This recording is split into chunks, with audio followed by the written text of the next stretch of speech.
Hello ಪ್ರಿಯ ವೀಕ್ಷಕರೇ, ಮಾಹೇರ English ಕ್ಲಾಸಸ್ಗೆ ಸ್ವಾಗತ ಸುಸ್ವಾಗತ.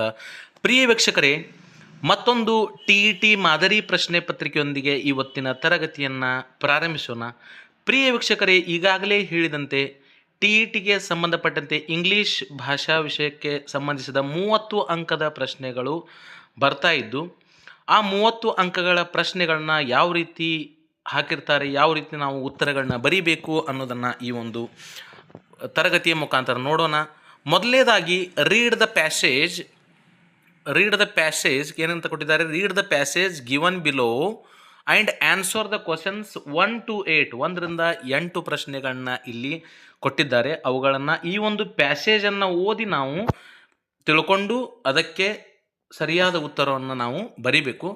ಮೊದಲು ನಾವು ಈ ಒಂದು ಪ್ಯಾಸೇಜನ್ನು ನೋಡೋಣ. ಪ್ಯಾಸೇಜ್ನ ಒಂದು ಸ್ಟೋರಿಯನ್ನು ಕೊಟ್ಟಿದ್ದಾರೆ. ಆ ಸ್ಟೋರಿಯ ಒಂದು ಹೆಡ್ಲೈನ್ ಏನಪ್ಪ ಅಂದರೆ the hare and the frog ಅಂತ ಹೇಳಿ. The hare and the frog. ಹಾಗಾದರೆ ಆ ಸ್ಟೋರಿ ಏನು ಅನ್ನೋದನ್ನು ನೋಡೋಣ. Once upon a time a big green frog fell into the deep hole. A big green frog fell into the hole. It tried to jump out, but it couldn't reach the top. It stopped trying and began to shout for help. A hare was playing in the tall grass nearby. He heard the cry and went near the deep hole. And I can't get out of this hole, croaked the frog. I can't jump very high. ಆವಾಗ wait a minute said the hare. ಹೇಳ್ತದೆ, wait a minute, I know where the ladder is.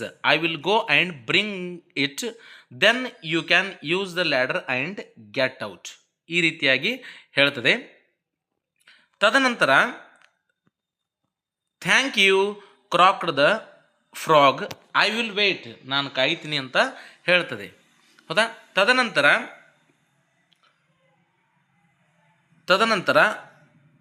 The hare ran off to fetch the ladder. When he came back with the ladder he saw the frog sitting outside the hole. Oh, said the hare, you have done it. I thought you couldn't get out by yourself. I thought so too, croaked the frog, but the snake came into the hole and I just had to get out, so I did. You do not know what you can do till you have to. And ಅದೇ ರೀತಿಯಾಗಿ ಕೊನೆಯಲ್ಲಿ you don't know what you can do till you have to. ಈ ರೀತಿಯಾಗಿ ಒಂದು ಪ್ಯಾಸೇಜನ್ನು ಇಲ್ಲಿ ಕೊಟ್ಟಿದ್ದಾರೆ. 1ರಿಂದ 8 ಪ್ರಶ್ನೆಗಳನ್ನ ಕೇಳಿದ್ದಾರೆ. ಅದರಲ್ಲಿ ಮೊದಲನೆಯ ಪ್ರಶ್ನೆ, thank you croaked the frog, I will wait. The language function to the underlined statement is. ಇಲ್ಲಿ ಕೆಳಗಡೆ ಒಂದು ಥ್ಯಾಂಕ್ ಯು ಅಂತಕ್ಕಂತಹ ಒಂದು ಶಬ್ದದ ಕೆಳಗಡೆ ಇಲ್ಲಿ ಅಂಡರ್ಲೈನ್ ಮಾಡಲಾಗಿದೆ. ಈ ಅಂಡರ್ಲೈನ್ ಮಾಡಿರ್ತಕ್ಕಂಥ ಒಂದು ಶಬ್ದ, ವಾಕ್ಯ ಥ್ಯಾಂಕ್ ಯು ಅಂತಕ್ಕಂಥದ್ದು ಯಾವ ಲ್ಯಾಂಗ್ವೇಜ್ ಫಂಕ್ಷನನ್ನು ಹೇಳ್ತಾ ಇದೆ ಅಂದರೆ ಇಲ್ಲಿ ಆಪ್ಷನ್ನ ಕೊಟ್ಟಿದ್ದಾರೆ. 1ನೇ ಆಪ್ಷನ್ ಯಾವುದಪ್ಪ ಅಂದರೆ ಎಕ್ಸ್ಪ್ರೆಸ್ಸಿಂಗ್ ಒಪಿನಿಯನ್, ಇದು ಒಪಿನಿಯನ್ ಆಗಲ್ಲ. 2ನೇದು ಎಕ್ಸ್ಪ್ರೆಸ್ಸಿಂಗ್ ವಿಶ್, ಇದು ವಿಶ್ ಕೂಡ ಆಗಲ್ಲ. 3ನೇದು ಎಕ್ಸ್ಪ್ರೆಸ್ಸಿಂಗ್ ಗ್ರ್ಯಾಟಿಟ್ಯೂಡ್. 4ನೇದು ಎಕ್ಸ್ಪ್ರೆಸ್ಸಿಂಗ್ ಸಿಂಪತಿ. 3ನೇ ಆಪ್ಷನ್ ಇಲ್ಲಿ ಸರಿಯಾದ ಉತ್ತರ. ಇದು ಎಕ್ಸ್ಪ್ರೆಸ್ಸಿಂಗ್ ಗ್ರ್ಯಾಟಿಟ್ಯೂಡ್ಗೆ ಸಂಬಂಧಪಟ್ಟಿರ್ತಕ್ಕಂಥದ್ದು. ಅದು ಥ್ಯಾಂಕ್ ಯು ಆಗಿರ್ಬೋದು, ಥ್ಯಾಂಕ್ಸ್ ಅ ಲಾಟ್ ಆಗಿರ್ಬೋದು, I thank you from the bottom of my heart ಆಗಿರ್ಬೋದು. ಇವೆಲ್ಲ ಎಕ್ಸ್ಪ್ರೆಸ್ಸಿಂಗ್ ಗ್ರ್ಯಾಟಿಟ್ಯೂಡ್ಗೆ ಸಂಬಂಧಪಟ್ಟಂತಹ ಕೆಲವೊಂದಿಷ್ಟು ಲ್ಯಾಂಗ್ವೇಜ್ ಫಂಕ್ಷನ್ಗಳು. ಅದೇ ರೀತಿಯಾಗಿ ಇಲ್ಲಿ 2ನೇ ಪ್ರಶ್ನೆಯನ್ನು ಕೇಳಿದ್ದಾರೆ. 2ನೇ ಪ್ರಶ್ನೆ ಏನಂದರೆ the frog shouted for help as it. 1ನೇ option wanted the hare to hear it, wanted the hare to stop playing, could not reach the top to come out, did not like the deep hole. ಹೌದಾ? ಈ ರೀತಿಯಾಗಿ ಆಪ್ಷನ್ಗಳು ಕೊಟ್ಟಿದ್ದಾರೆ. ಇದರಲ್ಲಿ ಈ ಪ್ಯಾಸೇಜ್ನಲ್ಲಿ ಕೊಟ್ಟಿರ್ತಕ್ಕಂಥ ಸರಿಯಾದ ಉತ್ತರ 3ನೇ ಆಪ್ಷನ್ ಸರಿಯಾದಂಥ ಉತ್ತರ, could not reach the top to come out. ಇದು ಸರಿಯಾದಂತಹ ಉತ್ತರ. ಅದೇ ರೀತಿ 3ನೇ ಪ್ರಶ್ನೆಯನ್ನು ಕೊಟ್ಟಿದ್ದಾರೆ. 3ನೇ ಪ್ರಶ್ನೆ ಏನಪ್ಪ ಅಂತಂದರೆ the hare ran off, the hare ran off. ಒಂದನೇ option to bring the ladder as it was cared to enjoy playing in the grass. ನಾಲ್ಕನೇದು as it didn't care the frog's request. The hare ran off, ಮೊಲ ಏಕೆ ಓಡಿತು ಅಂದರೆ ಒಂದನೇ option ಸರಿಯಾದ ಉತ್ತರ to bring the ladder. ಹೌದಾ, ನೊಚ್ಚಣಿಕೆಯನ್ನು ತರಲಿಕ್ಕೆ ಅದು ಹೋಗ್ತದೆ. ಸೊ ಒಂದನೇ ಆಪ್ಷನ್ ಸರಿಯಾದಂತಹ ಉತ್ತರ. ನಾಲ್ಕನೇ ಪ್ರಶ್ನೆ ಈ ರೀತಿಯಾಗಿದೆ. The frog came out of the deep hole when. ಒಂದನೇ option the hare did not return with the ladder. ಎರಡನೇ option the hare ran off. ಮೂರನೇ option the hare brought the ladder.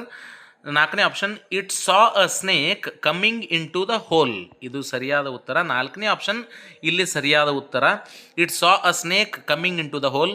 ಹಾವು ಬರೋದನ್ನು ನೋಡಿ ಅದರ ಮೇಲೆ ಅದು ಫ್ರಾಗ್ ಅನ್ನೋದು ಒಂದು ಜೀವಿ ಏನಿದೆಲ್ಲ ಅದು ಮೇಲೆ ಬರ್ತದೆ. ಇಲ್ಲಿ ಐದನೇ ಪ್ರಶ್ನೆ, a big green frog fell into the deep hole. ಇಲ್ಲಿ ಗ್ರೀನ್ ಅಂತಕ್ಕಂಥ ಶಬ್ದವನ್ನು ಅಂಡರ್ಲೈನ್ ಮಾಡಿದ್ದಾರೆ, ಹೋಲ್ ಅಂತಕ್ಕಂಥ ಶಬ್ದವನ್ನು ಅಂಡರ್ಲೈನ್ ಮಾಡಿದ್ದಾರೆ. The underline words are. ಇವು ಅಂಡರ್ಲೈನ್ ಮಾಡಿರ್ತಕ್ಕಂಥ ಶಬ್ದಗಳು ಪಾರ್ಟ್ಸ್ ಆಫ್ ಸ್ಪೀಚ್ನಲ್ಲಿ ಏನಾಗ್ತವೆ ಅಂತ ಕೇಳಿದ್ದಾರೆ. ಒಂದನೇ ಆಪ್ಷನ್ ಅಡ್ಜೆಕ್ಟಿವ್ ಅಡ್ಜೆಕ್ಟಿವ್, ಎರಡನೇ ಆಪ್ಷನ್ ನೌನ್ ಅಡ್ಜೆಕ್ಟಿವ್, ಮೂರನೇ ಆಪ್ಷನ್ ನೌನ್ ನೌನ್, ನಾಲ್ಕನೇ ಆಪ್ಷನ್ ಅಡ್ಜೆಕ್ಟಿವ್ ನೌನ್. ಇಲ್ಲಿ ಸರಿಯಾದ ಉತ್ತರ ನಾಲ್ಕನೇ ಆಪ್ಷನ್ ಸರಿಯಾದಂಥ ಉತ್ತರ. ಸೊ ಹೇಗೆಂದರೆ ಒಂದೇದು ಗ್ರೀನ್ ಅಂತಕ್ಕಂಥ ಕಲರ್ಸ್ಗಳು ಬಂದರೆ ಇಲ್ಲಿ a big green, big green. ಹೌದಾ ಹೌದಾ. ಸೊ ಅದಕ್ಕೋಸ್ಕರ ಇಲ್ಲಿ ಗ್ರೀನ್ ಅಂತಕ್ಕಂಥದ್ದು ಇಲ್ಲಿ ಅಡ್ಜೆಕ್ಟಿವ್, ಅದೇ ರೀತಿ ಹೋಲ್ ಅಂತಕ್ಕಂಥದ್ದು ನೌನ್ ಅಂತ ಕರೆಸ್ಕೊಳ್ತದೆ. ಅದಕ್ಕೋಸ್ಕರ ಇದು ಸರಿಯಾದಂಥ ಉತ್ತರ ನಾಲ್ಕನೇ ಆಪ್ಷನ್. ಸೊ ಅದೇ ರೀತಿಯಾಗಿ ಆರನೇ ಪ್ರಶ್ನೆ, you have done it. You have done it. I thought you couldn't get out by yourself ಅಂತ ಕೊಟ್ಟಿದ್ದಾರೆ. The phrasal verb in the given sentence. ಇಲ್ಲಿ ಫ್ರೇಸಲ್ ವರ್ಬನ್ನು ಕೊಟ್ಟಿದ್ದಾರೆ. ಫ್ರೇಸಲ್ ವರ್ಬ್ ಯಾವುದಂದರೆ ಗೆಟ್ ಔಟ್ ಅಂತಕ್ಕಂಥದ್ದು ಫ್ರೇಸಲ್ ವರ್ಬ್. ಇಲ್ಲಿ phrasal verb get out ಅಂತಕ್ಕಂಥದ್ದು ಇಲ್ಲಿ ನೋಡ್ಬೋದು ನೀವು. ಗೆಟ್ ಔಟ್ ಅಂತಕ್ಕಂಥ ಫ್ರೇಸಲ್ ವರ್ಬ್. ಈ ಫ್ರೇಸಲ್ ವರ್ಬ್ ಯಾವುದು ಫ್ರೇಸಲ್ ವರ್ಬ್ ಅಂತ ಕೇಳಿದ್ದಾರೆ. ಒಂದನೇ ಆಪ್ಷನ್ ಇದೆ ಗೆಟ್ ಔಟ್ ಅಂತಕ್ಕಂಥದ್ದು, ಎರಡನೇ ಆಪ್ಷನ್ ಹ್ಯಾವ್ ಡನ್ ಅಂತಕ್ಕಂಥದ್ದು, ಮೂರನೇ ಆಪ್ಷನ್ ಕುಡ್ ನಾಟ್ ಅಂತಕ್ಕಂಥದ್ದು, ನಾಲ್ಕನೇ ಆಪ್ಷನ್ ಥಾಟ್ ಅಂತಕ್ಕಂಥದ್ದು. ಸರಿಯಾದ ಫ್ರೇಸಲ್ ವರ್ಬ್ ಈ ವಾಕ್ಯದಲ್ಲಿ ಗೆಟ್ ಔಟ್ ಅಂತಕ್ಕಂಥದ್ದು ಫ್ರೇಸಲ್ ವರ್ಬ್. ಅದೇ ರೀತಿ ಏಳನೇ ಪ್ರಶ್ನೆಯನ್ನು ನಾವು ಇಲ್ಲಿ ನೋಡ್ಬೋದು. The past tense form of the participle done is. Past tense form of the participle done. ಇಲ್ಲಿ ಡನ್ ಅಂತಕ್ಕಂತಹ ಒಂದು ಕ್ರಿಯಾಪದದ ಪಾಸ್ಟ್ ಫಾರ್ಮನ್ನು ಕೇಳಿದ್ದಾರೆ. ಇಲ್ಲಿ ಆಪ್ಷನ್ನ ಕೊಟ್ಟಿದ್ದಾರೆ. ಒಂದನೇದ್ದು ಡೂ, ಎರಡನೇದ್ದು ಡಸ್, ಮೂರನೇದ್ದು ಡಿಡ್, ನಾಲ್ಕನೇದ್ದು ಡೂಯಿಂಗ್ ಅನ್ನು ಕೊಟ್ಟಿದ್ದಾರೆ. ಸರಿಯಾದ ಉತ್ತರ ಇಲ್ಲಿ ಡಿಡ್ ಅಂತಕ್ಕಂಥದ್ದು past form of did. Did ಅಂತಕ್ಕಂಥದ್ದು ಡನ್ ಅಂತಕ್ಕಂಥದ್ರ ಒಂದು ಪಾಸ್ಟ್ ಫಾರ್ಮ್ ಆಗಿದೆ. ಸೊ ಅದೇ ರೀತಿಯಾಗಿ ಎಂಟನೇ ಪ್ರಶ್ನೆಯನ್ನು ಕೊಟ್ಟಿದ್ದಾರೆ. ಎಂಟನೇ ಪ್ರಶ್ನೆ ಏನಪ್ಪ ಅಂದರೆ analyse the first pair and complete the second. ಒಂದನೇ ಫೇರನ್ನು ನಾವು ಎನಲೈಸ್ ಮಾಡಿ ಸೆಕೆಂಡ್ ಫೇರನ್ನು ಕಂಪ್ಲೀಟ್ ಮಾಡಬೇಕು. ಇಲ್ಲಿ ಅ ಫ್ರಾಗ್ ಕ್ರಾಕ್ಸ್. ಹೌದಾ, ಫ್ರಾಗ್ ಅಂತಕ್ಕಂಥ ಒಂದು ಶಬ್ದ, ಒಂದು ಕಪ್ಪೆಯ ಶಬ್ದ ಕ್ರಾಕ್ ಅಂತಕ್ಕಂಥದ್ದು it is sound of frog. ಅದೇ ರೀತಿ ಅ ಸ್ನೇಕ್, ಹಾವಿನ ಒಂದು ಶಬ್ದ ಯಾವ ರೀತಿ ಬರ್ತದೆ ಅನ್ನೋ ಬರೀಬೇಕು. How it sounds the snake. ಒಂದನೇದು ಆಪ್ಷನ್ ಹಿಸ್ಸಿಸ್ ಅಂತಕ್ಕಂಥದ್ದು, ಎರಡನೇದು ಬೆಲೋಸ್ ಅಂತಕ್ಕಂಥದ್ದು, ಮೂರನೇದು ಎಲ್ಫ್ಸ್ ಅಂತಕ್ಕಂಥದ್ದು, ನಾಲ್ಕನೇದು ಲಿಕ್ಸ್ ಅಂತಕ್ಕಂಥ ಒಂದು ಆಪ್ಷನ್ಗಳಿವೆ. ಇಲ್ಲಿ ಒಂದನೇದು the sound of snake is his ಅಂತಕ್ಕಂಥ ಒಂದು ಸೌಂಡನ್ನು ಹಾವು ಮಾಡ್ತದೆ. ಸೊ ಇವು 8 ಪ್ರಶ್ನೆಗಳು ಪ್ರೋಸ್ಗೆ ಸಂಬಂಧಪಟ್ಟಂಥ ಒಂದು ಸ್ಟೋರಿಯನ್ನು ಕೊಟ್ಟಿದ್ದಾರೆ. ಅದರ ಕೆಳಗಡೆ 8 ಪ್ರಶ್ನೆಗಳನ್ನ ಕೇಳಿದ್ದು, 8ಕ್ಕೆ ನಾವು ಸರಿಯಾದ ಉತ್ತರಗಳನ್ನು ನೋಡಿದ್ದೇವೆ. ತದನಂತರ ಇನ್ನು ಒಂದು ಪೋಯಮನ್ನು ಕೊಟ್ಟಿರ್ತಾರೆ. ಆ ಪೋಯಮನ್ನು ನಾವು ಓದಿಕೊಂಡು ಅದನ್ನು ಆಧರಿಸಿ ಕೆಲವೊಂದಿಷ್ಟು ಪ್ರಶ್ನೆಗಳನ್ನ ಕೇಳಿರ್ತಾರೆ. ಆ ಪ್ರಶ್ನೆಗಳನ್ನ ನಾವು ಬರೀಬೇಕು. Read the text below and answer the questions 9 to 15 ಅಂತ ಕೊಟ್ಟಿದ್ದಾರೆ. 9 to 15 ಅಂತಕ್ಕಂಥ ಪ್ರಶ್ನೆಗಳು 9 ರಿಂದ 15 ಪ್ರಶ್ನೆಗಳಿರ್ತವೆ. ಅದನ್ನು ಓದಿ ಸರಿಯಾದ ಉತ್ತರಗಳನ್ನ ಈ ಪ್ರೋಸ್ನಿಂದ ನಾವು ಕೊಡಬೇಕು. ಇಲ್ಲಿ ಪೋಯಮನ್ನು ಕೊಟ್ಟಿದ್ದಾರೆ. Poem, the heading of the poem is, the title of the poem is the boy who never told a lie ಅಂತ. The boy who never told a lie, ಎಂದೂ ಸುಳ್ಳು ಹೇಳದ ಒಬ್ಬ ಬಾಲಕ ಅಂತೇಳಿ ಒಂದು ಪೋಯಮ್ ಇದೆ. ಆ ಪೋಯಮ್ ಏನಪ್ಪ ಅಂತಂದರೆ, ಪೋಯಮ್ ಯಾವ ರೀತಿ ಇದೆ ಅಂದರೆ, once there was a little boy with curly hair and pleasant eye, a boy who always told the truth and never told a lie. ಎರಡನೇ stanza, and when he trotted off to school, the children all about would cry, there goes the curly headed boy, the boy that never tell a lie. ಇಲ್ಲಿ ಮೂರನೇ ಸ್ಟಾಂಜವನ್ನು ನೋಡ್ಬೋದು. And everybody loved him so because he always told the truth, that every day as he grew up ಟ್ವಾಸ್ side there goes the honest youth ಅಂತಕ್ಕಂಥ ಒಂದು ಪೋಯಮನ್ನು ಇಲ್ಲಿ ಕೊಟ್ಟಿದ್ದಾರೆ. ಈ ಪೋಯಮನ್ನು ಮತ್ತೆ ಅದೇ ರೀತಿಯಾಗಿ ಕೊನೆಯ ಸ್ಟಾಂಜವನ್ನು ನೋಡೋಣ. ಕೊನೆಯ ಸ್ಟಾಂಜ ಈ ರೀತಿಯಾಗಿದೆ. And when the people that stood near would turn to ask the reason why, the answer would be always this, because he never tells a lie ಅಂತಕ್ಕಂಥದ್ದು ಒಂದು ಪೋಯಮನ್ನು ಇಲ್ಲಿ ಕೊಟ್ಟಿದ್ದಾರೆ. ಈ ಪೋಯಮ್ ಆಧರಿಸಿ 9 ರಿಂದ 15 ಪ್ರಶ್ನೆಗಳನ್ನ ಕೇಳಲಾಗ್ತದೆ. ಆ ಒಂದು ಆಪ್ಷನನ್ನು ನೋಡಿ ಸರಿಯಾದ ಉತ್ತರಗಳನ್ನ ಇಲ್ಲಿ ನೋಡೋಣ. There was a little boy with curly hair, the pleasant eye. Curly hair and pleasant eye means, ಇಲ್ಲಿ curly hair and pleasant eye ಅಂತಕ್ಕಂತಹ ಶಬ್ದದ ಮೀನಿಂಗನ್ನು ಕೇಳಿದ್ದಾರೆ. ಒಂದನೇದ್ದು that the boy was pleasant to all, ಎರಡನೇದ್ದು that the boy was attractive, ಮೂರನೇದ್ದು the boy had good habits, ನಾಲ್ಕನೇದ್ದು the boy was healthy. ಇಲ್ಲಿ ಸರಿಯಾದ ಉತ್ತರ ಇಲ್ಲಿ ಕರ್ಲಿ ಹೇರ್ ಆ್ಯಂಡ್ ಪ್ಲೀಸೆಂಟ್ ಅಂತಕ್ಕಂಥದ್ದು ಎರಡನೇ option. The boy was attractive ಅಂತಕ್ಕಂಥದ್ದು ಇಲ್ಲಿ ಸರಿಯಾದಂತಹ ಉತ್ತರ. ಹೌದಾ? ಅದೇ ರೀತಿಯಾಗಿ 10ನೇ ಪ್ರಶ್ನೆಯನ್ನು ನಾವು ನೋಡ್ಬೋದು. 10ನೇ ಪ್ರಶ್ನೆ ಈ ರೀತಿಯಾಗಿದೆ. The poet uses the word never twice to tell the readers that the little boy. ಇಲ್ಲಿ ನೆವರ್ ಅಂತಕ್ಕಂಥದನ್ನು ಇಲ್ಲಿ ಪೋಯಮಲ್ಲಿ 2 ಸಾರ್ತಿ ಬಳಕೆಯಾಗಿದೆ.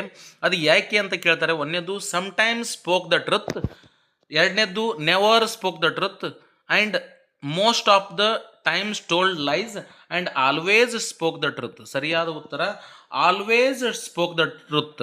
ಈ ಹುಡುಗ the little bye always spoke the truth. ಅದಕ್ಕೋಸ್ಕರ ಇಲ್ಲಿ ನೆವರ್ ಅಂತಕ್ಕಂಥ ಶಬ್ದವನ್ನು 2 ಸಾರ್ತಿ ಬಳಸಿದ್ದಾರೆ. 11ನೇ ಪ್ರಶ್ನೆ ಈ ರೀತಿಯಾಗಿದೆ. 11ನೇ ಪ್ರಶ್ನೆ,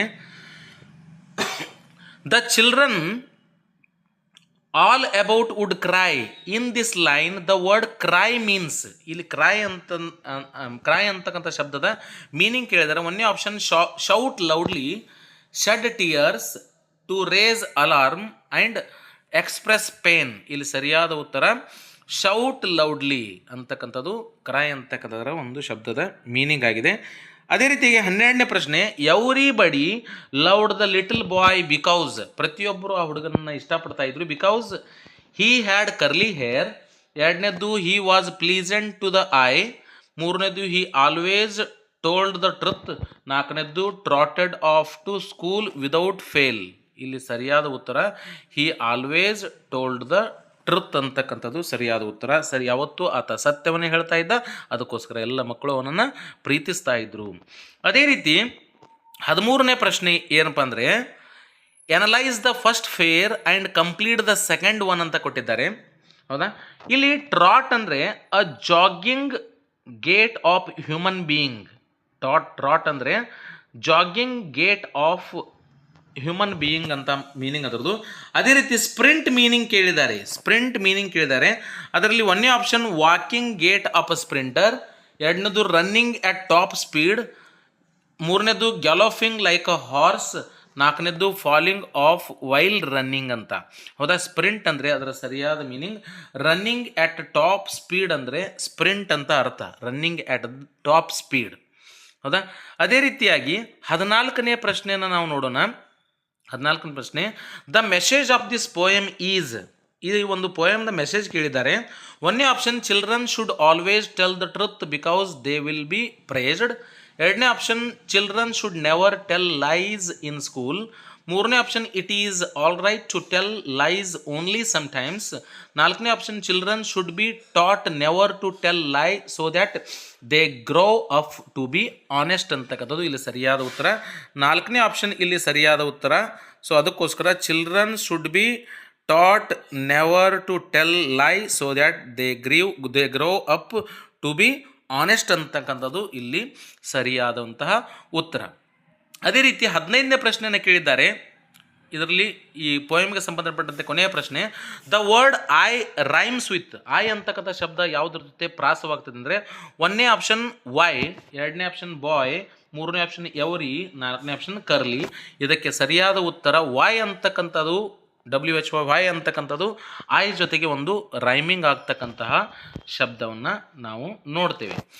ಈ ಕೆಳಗಡೆ ಕೆಲವೊಂದಿಷ್ಟು 16ರಿಂದ 30 ಪ್ರಶ್ನೆಗಳನ್ನ ಕೊಟ್ಟಿದ್ದಾರೆ. 16ರಿಂದ 30 ಸಂಖ್ಯೆಯವರೆಗೆ 30 ಪ್ರಶ್ನೆಗಳನ್ನು ಕೊಟ್ಟಿದ್ದಾರೆ. Answer the following questions from 16 to 30 choosing the most appropriate opinion following the given directions ಅಂತ ಕೊಟ್ಟಿದ್ದಾರೆ. ಸೊ ಇದರಲ್ಲಿ 16ನೇ ಪ್ರಶ್ನೆ ಈ ರೀತಿಯಾಗಿದೆ. The word which takes the prefix I M is means im, ಈ ಇಮ್ ಅಂತಕ್ಕಂತಹ ಒಂದು ಪ್ರಿಫಿಕ್ಸನ್ನು ತೆಗೆದುಕೊಂಡು ಆಗತಕ್ಕಂಥ ಶಬ್ದ ಯಾವುದಪ್ಪ ಅಂದರೆ, 1ನೇದ್ದು ಕಂಪ್ಲೀಟ್ ಆಗಲ್ಲ, ಕಂಪ್ಲೀಟ್ ಇನ್ಕಂಪ್ಲೀಟ್ ಆಗ್ತದೆ. 2ನೇದ್ದು ಕಂಫರ್ಟ್ ಅನ್ಕಂಫರ್ಟ್ ಆಗ್ತದೆ. 3ನೇದ್ದು ಪರ್ಫೆಕ್ಟ್ ಇಂಪರ್ಫೆಕ್ಟ್ ಆಗ್ತದೆ. ಕ್ವಾಲಿಫೈ ಡಿಸ್ಕ್ವಾಲಿಫೈ ಆಗ್ತದೆ. ಸೊ ಅದಕ್ಕೋಸ್ಕರ ಸರಿಯಾದ ಉತ್ತರ ಇಮ್ ಅನ್ನು ತೆಗೆದುಕೊಳ್ಳೋದು, ಪರ್ಫೆಕ್ಟ್ ಇಂಪರ್ಫೆಕ್ಟ್ ಅನ್ನೋದು ಸರಿಯಾದಂತಹ ಉತ್ತರ. 17ನೇ ಪ್ರಶ್ನೆ ಈ ರೀತಿಯಾಗಿದೆ. The suitable one word for the following statement is, one ವರ್ಡನ್ನು ಬರೀಬೇಕು. ಹಾಗಾದರೆ ಈ ಪ್ರಶ್ನೆ ಏನಂದರೆ, one who believes in the existence of god, ದೇವರು ಇದ್ದಾನೆ ಅನ್ನೋದರಲ್ಲಿ ನಂಬಿಕೆಯನ್ನು ಹೊಂದಿದವರಿಗೆ ನಾವು ಏನಂತ ಕರಿತೀವಿ? Option A philanthropist, option 2 theist, option 3 worshipper, option 4 atheist ಅಂತಕ್ಕಂಥದ್ದು ಆಪ್ಷನ್. ಇಲ್ಲಿ ಸರಿಯಾದ ಉತ್ತರ 4ನೇದ್ದು ಅಥೀಸ್ಟ್ ಅಂತಕ್ಕಂಥದ್ದು ಸರಿಯಾದ ಉತ್ತರ. ಯಾರು ದೇವರಲ್ಲಿ ನಂಬಿಕೆಯನ್ನು ಹೊಂದಿರ್ತಾರೆ ಅವರಿಗೆ ಅಥೀಸ್ಟ್ ಅಂತ ಕರೀತಾರೆ. ಯಾರು ದೇವರಲ್ಲಿ ನಂಬಿಕೆಯನ್ನು ಹೊಂದಿರೋದಿಲ್ಲ ಅವರಿಗೆ ನಾವೇನಂತ ಕರಿತೇವೆ? ಥೀಸ್ಟ್ ಅಂತ ಹೇಳಿ ಕರಿತೇವೆ. ದೇವರಲ್ಲಿ ನಂಬಿಕೆ ಹೊಂದಿದವರಿಗೆ ಥೀಸ್ಟ್ ಅಂತ ಹೇಳಿ ಕರಿತೇವೆ. ಸೊ ಇಲ್ಲಿ ದೇವರಲ್ಲಿ ನಂಬಿಕೆ ಹೊಂದಿದವರನ್ನ ಕೇಳಿದ್ದಾರೆ, ಅದಕ್ಕೋಸ್ಕರ ಸರಿಯಾದ ಉತ್ತರ 4. 18ನೇ ಪ್ರಶ್ನೆ ಈ ರೀತಿಯಾಗಿದೆ. The correct form of the word to be filled in the blank is, correct word ಫಾರ್ಮನ್ನು ಕೇಳಿದ್ದಾರೆ. The old orchard has plenty of dash snakes, ಬ್ರಾಕೆಟ್ನಲ್ಲಿ ಪಾಯ್ಸನನ್ನು ಕೊಟ್ಟಿದ್ದಾರೆ. ಪಾಯ್ಸನ್ ಅಂತಕ್ಕಂಥದ್ದು ಇಲ್ಲಿ ಆಪ್ಷನ್ ಕೊಟ್ಟಿದ್ದಾರೆ, ಪಾಯ್ಸನ್ ಅಷ್ಟೇ ಕೊಟ್ಟಿದ್ದಾರೆ. 2ನೇ ಆಪ್ಷನ್ ಪಾಯ್ಸನ್ಸ್ ಕೊಟ್ಟಿದ್ದಾರೆ, ಪಾಯ್ಸನಸ್ಲಿ ಕೊಟ್ಟಿದ್ದಾರೆ. 4ನೇ ಆಪ್ಷನ್ ಪಾಯ್ಸನಸ್ ಅಂತ ಕೊಟ್ಟಿರ್ತಾರೆ. ಹೌದಾ? ಅದಕ್ಕೋಸ್ಕರ ಸರಿಯಾದ ಉತ್ತರ ಪಾಯ್ಸನಸ್ ಅಂತಕ್ಕಂಥದ್ದು ಸರಿಯಾದ ಉತ್ತರ. ರೈಟ್ ಫಾರ್ಮ್ ಆಫ್ ವರ್ಡ್ ಯಾವುದು? ಪಾಯ್ಸನ್ ಇದ್ದದ್ದು ಪಾಯ್ಸನಸ್ ಸ್ನೇಕ್ಸ್ ಆಗ್ತದೆ. The old orchard has plenty of poisonous snakes ಅಂತಕ್ಕಂಥದ್ದು ಸರಿಯಾದ ಉತ್ತರ. 19ನೇ ಪ್ರಶ್ನೆ ಈ ರೀತಿಯಾಗಿದೆ. The suitable preposition to be filled in the blank is, ಪ್ರಿಪೋಸಿಷನ್ನ ತುಂಬಬೇಕು ಅಂತ ಕೊಟ್ಟಿದ್ದಾರೆ. ಇಲ್ಲಿ ಬಿಟ್ಟ ಸ್ಥಳವನ್ನು ಕೊಟ್ಟಿದ್ದಾರೆ, ಈ ಬಿಟ್ಟ ಸ್ಥಳದ ಜಾಗದಲ್ಲಿ ನಾವು ಪ್ರಿಪೋಸಿಷನ್ ತುಂಬಬೇಕು. ಪ್ರಶ್ನೆ ಈ ರೀತಿಯಾಗಿದೆ. The migration of birds is as old as the history dash mankind. ಇಲ್ಲಿ option 1 from, option 2 of, option 3 into, option 4 by. ಸರಿಯಾದ ಉತ್ತರ 2ನೇದು ಆಫ್ ಅಂತಕ್ಕಂಥದ್ದು. The migration of birds is as old as the history of mankind ಅಂತಕ್ಕಂಥದ್ದು. Of ಅನ್ನು ನಾವು ಬಳಸಬೇಕು, history of. ಇಲ್ಲಿ 20ನೇ ಪ್ರಶ್ನೆ ಈ ರೀತಿಯಾಗಿದೆ. 20ನೇ ಪ್ರಶ್ನೆ. The correct rearranged word using the given jumbled letters is, ಹೌದಾ? ದ ವರ್ಡ್ ಮೀನ್ಸ್ ಫೇಮಸ್, ಹೌದಾ? ಇಲ್ಲಿ ಒಂದು ಶಬ್ದವನ್ನು ಕೊಟ್ಟಿದ್ದಾರೆ, ಇದನ್ನು ನಾವು ಇದು ಜಂಬಲ್ ಆಗಿದೆ, ಇದನ್ನು ನಾವು ಸರಿಯಾದಂತಹ ಒಂದು ಶಬ್ದ ಮಾಡಬೇಕು. ಆ ಶಬ್ದದ ಅರ್ಥ ಫೇಮಸ್ ಆಗಿರಬೇಕು. ಆ ಶಬ್ದದ ಫೇಮಸ್ ಇಲ್ಲಿ ಆಪ್ಷನ್ ಕೊಟ್ಟಿದ್ದಾರೆ. 1ನೇ ಆಪ್ಷನ್ ಯಾವುದಪ್ಪ ಅಂದರೆ ಓನರ್ ಅಂತ ಹೇಳಿ, 2ನೇ ಆಪ್ಷನ್ ರಿನೌನ್ ಅಂತ ಹೇಳಿ, 3ನೇ ಆಪ್ಷನ್ ಓನರ್ ಅಂತ ಹೇಳಿ, 4ನೇ ಆಪ್ಷನ್ ನ್ಯೂರಾನ್ ಅಂತ ಹೇಳಿ, ಹೌದಾ? ಸೊ ಅದಕ್ಕೋಸ್ಕರ ಸರಿಯಾದ ಉತ್ತರ ಇಲ್ಲಿ ಫೇಮಸ್ ಅಂತಕ್ಕಂಥ ಶಬ್ದವನ್ನು ಕೊಡ್ತಾ ಇರೋದು. ರಿನೌನ್ ಅಂತಕ್ಕಂಥ ಶಬ್ದ ಫೇಮಸ್ ಅಂತಕ್ಕಂಥ ಒಂದು ಅರ್ಥವನ್ನು ಕೊಡ್ತಾ ಇದೆ, ಅದಕ್ಕೋಸ್ಕರ 2ನೇ ಆಪ್ಷನ್ ಸರಿಯಾದಂತಹ ಉತ್ತರ. 21ನೇ ಪ್ರಶ್ನೆ ಈ ರೀತಿಯಾಗಿದೆ. Which of the following comes first in the history of any language community, ಹೌದಾ? Which of the following comes first in the history of language community. ಇದರಲ್ಲಿ option A accuracy, option B 2 appropriacy, 3ನೇದ್ದು writing, 4ನೇದ್ದು speech ಅಂತಕ್ಕಂಥದ್ದು. ಇದರಲ್ಲಿ ಸರಿಯಾದ ಉತ್ತರ 4ನೇದ್ದು speech ಅಂತಕ್ಕಂಥದ್ದು, ಮಾತನಾಡುವುದು ಇಲ್ಲಿ ಮೊದಲು ಬರ್ತಕ್ಕಂಥದ್ದು ಸರಿಯಾದ ಉತ್ತರ. ಅದೇ ರೀತಿ 22ನೇ ಪ್ರಶ್ನೆ, the number of pure vowel sounds in English are. ಇಂಗ್ಲೀಷ್ನಲ್ಲಿ ಪ್ಯೂರ್ ಓವೆಲ್ಸ್ಗಳು ಎಷ್ಟಿದ್ದಾವೆ ಅಂತ ಕೇಳ್ತಾರೆ. ಇಂಗ್ಲೀಷ್ನಲ್ಲಿ ಪ್ಯೂರ್ ಓವೆಲ್ಸ್ಗಳು ಒಟ್ಟಾರೆಗೆ ಇಂಗ್ಲೀಷ್ನಲ್ಲಿ ಇಂಗ್ಲೀಷ್ನಲ್ಲಿ ಫೊನೆಟಿಕ್ಸ್ ಅಂತ ಬರ್ತದೆ. ಫೊನೆಟಿಕ್ಸ್ನಲ್ಲಿ ನಾವು 44 ಲೆಟರ್ಸ್ಗಳನ್ನ ನೋಡ್ತೇವೆ, 44 ಲೆಟರ್ಸ್ಗಳನ್ನ. ಅದರಲ್ಲಿ 24 ಕಾನ್ಸೊನೆಂಟ್ಗಳನ್ನ ನೋಡ್ತೇವೆ, ಕಾನ್ಸೊನೆಂಟ್ಗಳು 24. ಅದೇ ರೀತಿ 20 ಓವೆಲ್ಸ್ಗಳನ್ನ ನೋಡ್ತೇವೆ, 20 ಓವೆಲ್ಸ್ಗಳನ್ನ ನಾವು ನೋಡ್ತೇವೆ. ಆ 20 ಓವೆಲ್ಸ್ಗಳಲ್ಲಿ ಮತ್ತೆ 2 ವಿಧಗಳನ್ನಾಗಿ ನಾವು ಮಾಡ್ತೇವೆ. ಒಂದು ಡಿಪ್ತಾಂಗ್ಸ್ ಅಂತ ಹೇಳಿ, ಅದೇ ರೀತಿ ಪ್ಯೂರ್ ಓವೆಲ್ಸ್ ಅಂತ ಹೇಳಿ. ಪ್ಯೂರ್ ಓವೆಲ್ಸು 12 ಇವೆ ಆ್ಯಂಡ್ ಡಿಪ್ತಾಂಗ್ಸ್ 8 ಇವೆ. 8, 12, 20 ಆಗ್ತವೆ. ಸೊ ಇದರಲ್ಲಿ ಕೇಳಿರೋದು ಕೇವಲ ಪ್ಯೂರ್ ಓವೆಲ್ಸ್ ಎಷ್ಟಿದ್ದಾವೆ ಅಂತ ಕೇಳಿದ್ದಾರೆ. 1ನೇ ಆಪ್ಷನ್ ಈ ರೀತಿಯಾಗಿದೆ 8, 2ನೇ ಆಪ್ಷನ್ 5, 3ನೇ ಆಪ್ಷನ್ 12, 4ನೇ ಆಪ್ಷನ್ 2. ಅದಕ್ಕೋಸ್ಕರ ಸರಿಯಾದ ಉತ್ತರ ಇಲ್ಲಿ 12 ಅಂತಕ್ಕಂಥದ್ದು ಸರಿಯಾದ ಉತ್ತರ.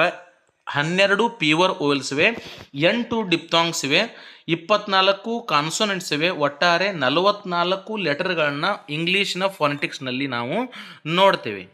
23ನೇ ಪ್ರಶ್ನೆ ಈ ರೀತಿಯಾಗಿದೆ, the words that have a single vowel sound are called. ಇಲ್ಲಿ ಸಿಂಗಲ್ ಓವೆಲ್ ಸೌಂಡನ್ನು ಕೊಡ್ತಕ್ಕಂಥ ಶಬ್ದಗಳಿಗೆ ಏನು ಅಂತಾರೆ ಅಂತ ಕೇಳಿದ್ದಾರೆ. ಇಲ್ಲಿ 1ನೇದು ಡಿಸ್ಸಿಲ್ಯಾಬಿಕ್, ಇದರಲ್ಲಿ ಸಿಲ್ಯಾಬಲ್ ಇರೋದಿಲ್ಲ ಅಂತ ಅರ್ಥ. ಆ್ಯಂಡ್ ಟ್ರೈಸಿಲ್ಯಾಬಿಕ್ ಮೀನ್ಸ್ ಇಲ್ಲಿ 3 ಸಿಲ್ಯಾಬಿಕ್ ಇರ್ತವೆ. ಮೋನೋಸಿಲ್ಯಾಬಿಕ್ ಮೀನ್ಸ್ ಒಂದೇ ಸಿಲ್ಯಾಬಲನ್ನು ಹೊಂದಿರತಕ್ಕಂಥದ್ದು. ಪಾಲಿಸಿಲ್ಯಾಬಿಕ್ ಮೀನ್ಸ್ 2ಕ್ಕಿಂತ ಹೆಚ್ಚು ಸಿಲ್ಯಾಬಲನ್ನು ಹೊಂದಿರತಕ್ಕಂಥದ್ದು, ಅಂದರೆ ಹೆಚ್ಚು ಸಿಲ್ಯಾಬಲನ್ನು ಹೊಂದಿರತಕ್ಕಂಥದ್ದು. ಇಲ್ಲಿ ಪ್ರಶ್ನೆ ಕೇಳೋದು ಸಿಂಗಲ್ ಓವೆಲ್ ಸೌಂಡನ್ನು ಕೊಡ್ತಾ ಇರೋದು ಯಾವುದು, ಅದಕ್ಕೆ ಹೆಸರು ಏನಂತಾರೆ ಅಂದರೆ 3ನೇದು ಮೋನೋಸಿಲ್ಯಾಬಿಕ್ ಅಂತ ನಾವು ಅದಕ್ಕೆ ಕರಿತೀವಿ. ಮೋನೋಸಿಲ್ಯಾಬಿಕ್ ಅಂದರೆ ಒಂದೇ ಓವೆಲ್ ಸೌಂಡನ್ನು ಕೊಡ್ತಾ ಇರತಕ್ಕಂಥದ್ದು. ಅದೇ ರೀತಿ 24ನೇ ಪ್ರಶ್ನೆ, one of the most widely reaching audio media to provide quality listening experience to a large number of students simultaneously is. 1ನೇದು ಆಪ್ಷನ್ ಇದೆ ಮೊಬೈಲ್, 2ನೇದು ಕಾಂಪ್ಯಾಕ್ಟ್ ಡಿಸ್ಕ್, 3ನೇದು ರೇಡಿಯೋ ಆ್ಯಂಡ್ 4ನೇದು ಟೇಪ್ ರೆಕಾರ್ಡರ್. ಇಲ್ಲಿ ಸರಿಯಾದ ಉತ್ತರ ರೇಡಿಯೋ ಅಂತಕ್ಕಂಥದ್ದು ಸರಿಯಾದ ಉತ್ತರ. 25ನೇ ಪ್ರಶ್ನೆ ಈ ರೀತಿಯಾಗಿದೆ, students are given an observation worksheet to mark the level of reading comprehension while transacting a lesson. This mode of assessment is.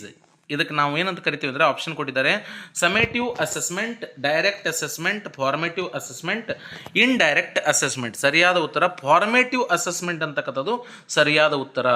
ಸರಿಯಾಗಿ ನೆನಪಿಟ್ಕೊಡ್ರಿ. Students are given an observation worksheet to mark the level of reading comprehension while transacting a lesson. ಇದಕ್ಕೆ ನಾವು formative assessment ಅಂತ ಕರಿತೇವೆ.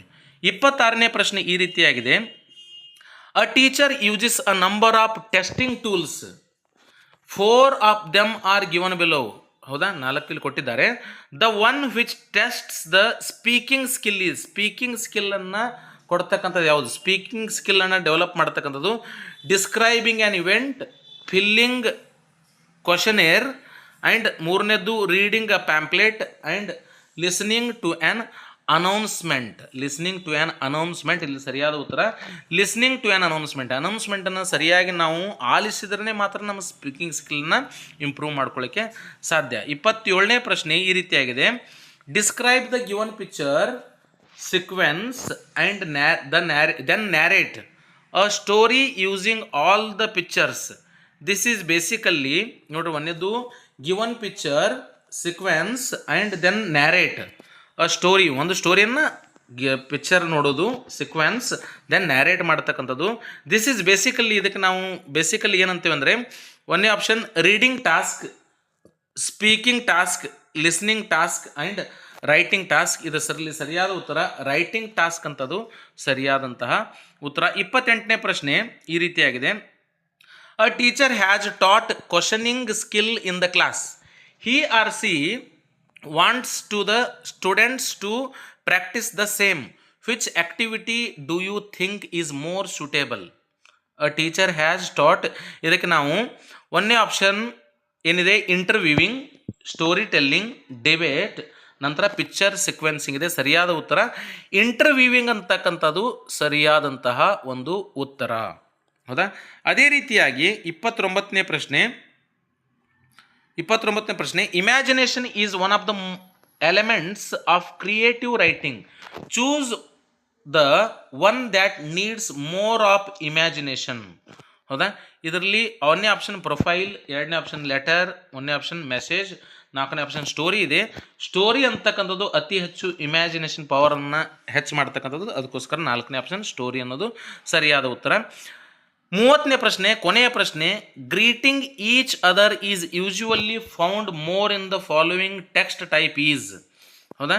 1ನೇ option ಇದೆ dairy, 2ನೇ option recipe, 3ನೇ option story, 4ನೇ ಆಪ್ಷನ್ ಕನ್ವರ್ಜೇಷನ್ ಅಂತ ಇದೆ. ಸರಿಯಾದ ಉತ್ತರ ಕನ್ವರ್ಜೇಷನ್ ಅಂತಕ್ಕಂಥದ್ದು ಸರಿಯಾದ ಉತ್ತರ. ಸೊ ಪ್ರಿಯ ವೀಕ್ಷಕರೇ, ಈ ರೀತಿಯಾಗಿ ನಾವು ಎಲ್ಲ ಪ್ರಶ್ನೆಗಳಿಗೆ ಪ್ಯಾಸೇಜ್ ಆಗಿರ್ಬೋದು, ಪೋಯಮ್ ಆಗಿರ್ಬೋದು, ಅದಕ್ಕೆ ಸಂಬಂಧಿಸಿದಂತಹ ಪ್ರಶ್ನೆಗಳನ್ನಾಗಿರ್ಬೋದು, ನಾವು ಎಲ್ಲ 30 ಪ್ರಶ್ನೆಗಳಿಗೆ ಸರಿಯಾದ ಅಂಕಗಳನ್ನ ಈಗ ನಾವು ನೋಡಿದ್ದೇವೆ. TET ಪರೀಕ್ಷೆಗಳು ಸಮೀಪಿಸ್ತಾ ಇದ್ದು ಎಲ್ಲ TET ಯಾರು ಓದ್ತಾ ಇದ್ದೀರಾ ಅವರೆಲ್ಲರೂ ಈ ಒಂದು ವಿಡಿಯೋವನ್ನು ಸರಿಯಾಗಿ ಅರ್ಥೈಸಿಕೊಳ್ಳ್ರಿ. ವಿಡಿಯೋವನ್ನು ನೋಡಿ ನಿಮ್ಮ ಪರೀಕ್ಷೆಗೆ ಮುಂಬರುವ ಪರೀಕ್ಷೆಗೆ ಚೆನ್ನಾಗಿ ತಯಾರಾಗಿ ಅಂತ ಹೇಳ್ತಾ ಈ ಒಂದು ವಿಡಿಯೋವನ್ನು ಎಲ್ಲರಿಗೂ ಶೇರ್ ಮಾಡಿ. ಹಾಗೆ ನೀವು ಕೂಡ ಸಬ್ಸ್ಕ್ರೈಬ್ ಮಾಡಿ, ಬೇರೆಯವರು ಕೂಡ ಸಬ್ಸ್ಕ್ರೈಬ್ ಮಾಡಿ ಅಂತ ಹೇಳ್ತಾ ಈ ಒಂದು ತರಗತಿಯನ್ನು ಇಲ್ಲಿಗೆ ಮುಗಿಸ್ತಾ ಇದ್ದೇನೆ. ಧನ್ಯವಾದಗಳು.